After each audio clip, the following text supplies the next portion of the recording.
Good morning, students.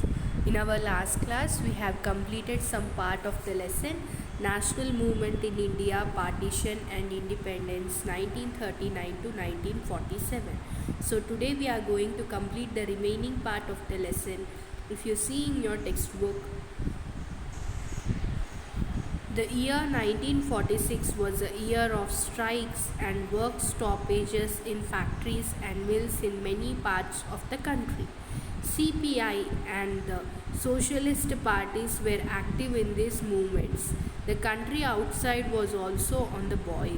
So, the year 1946 was the year of strikes and work stoppages. So, where in factories and mills. So, it is in many parts of the country, all the factories and mills were under strikes and work stoppages in the year 1946. So CPI and the socialist parties were active in these movements. So the countryside was also on the boil. And agitation was started in Bengal by small and poor peasants who took land for the bigger landowners to cultivate.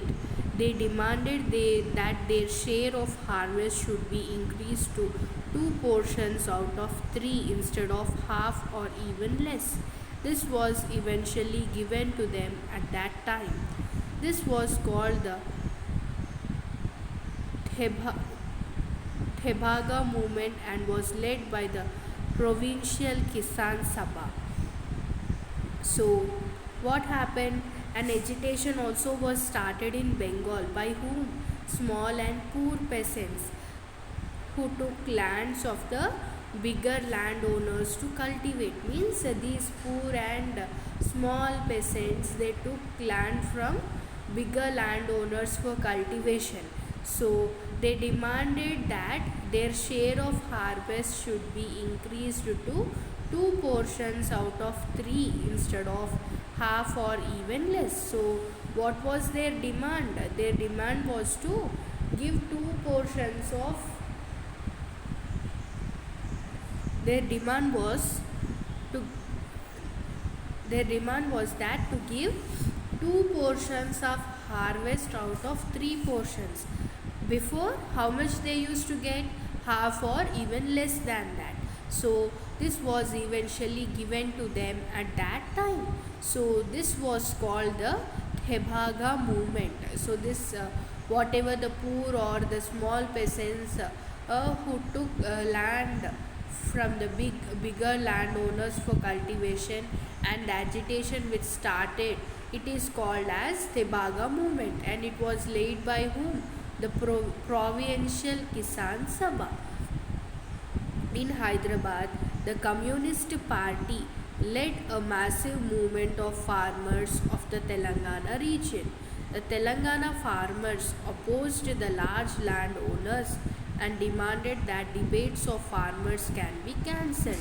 They also demanded that bonded labor should be stopped and land be distributed to those who worked on it. The peasants took up arms to fight against the rulers and their armies. Almost 3,000 villages were part of the movement. Another armed revolt of peasants took place in Travancore in Kerala in Punnapravalayar.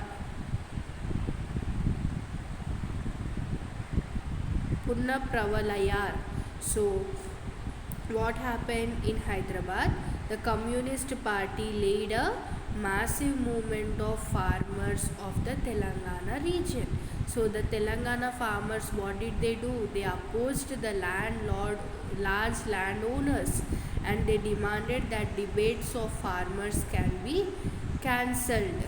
So they also demanded that bonded labor should be stopped and land be distributed to those who work on it. So the peasants took up arms to fight against the rulers and their armies, and almost 3,000 villages were part of this movement. Another armed revolt of peasants took place in Travancore, it is in Kerala, in Punna Pravayalar. So, in this place also another armed revolt of peasants took place. So, Muslim League and Congress negotiation for transfer of power. When political negotiations between top leaders began again in 1945, the British agreed to create an entirely Indian Central Executive Council except for the Viceroy and the Commander in Chief of the Armed Forces. They did this as a first step towards full independence. Discussion about the transfer of power failed due to Jinnah's demand that the League should have an absolute right to choose all the Muslim members of the Executive Council. This demand was not acceptable to others. Most nationalist Muslims supported the Congress Party. The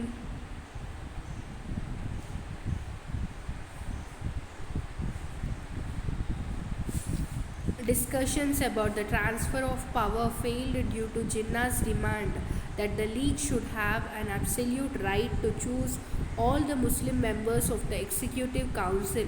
This demand was not acceptable to others. Most nationalist Muslims supported the Congress Party. The Unionist Party of Punjab, which had a large number of Muslim members, did not agree with Muslim League's demand. In fact, Maulana Azad was the leader of the Congress Party delegation for these discussions as he was the president of this party. So, here when political negotiations between top leaders began again in 1945. So, the British agreed to create an entirely Indian Central Executive Council except for the Viceroy and the Commander in Chief of the Armed Forces. So, they did it as a first step towards full independence. So, the discussions about the transfer of power failed due to why? Jinnah's demand that the League should have an absolute right to choose all the Muslim members of the Executive Council, and this demand was not acceptable to others. So, most nationalist Muslims supported the Congress Party, and the Unionist Party of Punjab, it had a large number of Muslim members, did not agree with Muslim League's demand. So, in fact, Maulana Azad was the leader of the Congress Party delegation for these discussions as he was the president of this party. So, students, I think you have understood this lesson till here. We will be completing the remaining part of the lesson in our next session. Thank you. Have a good day.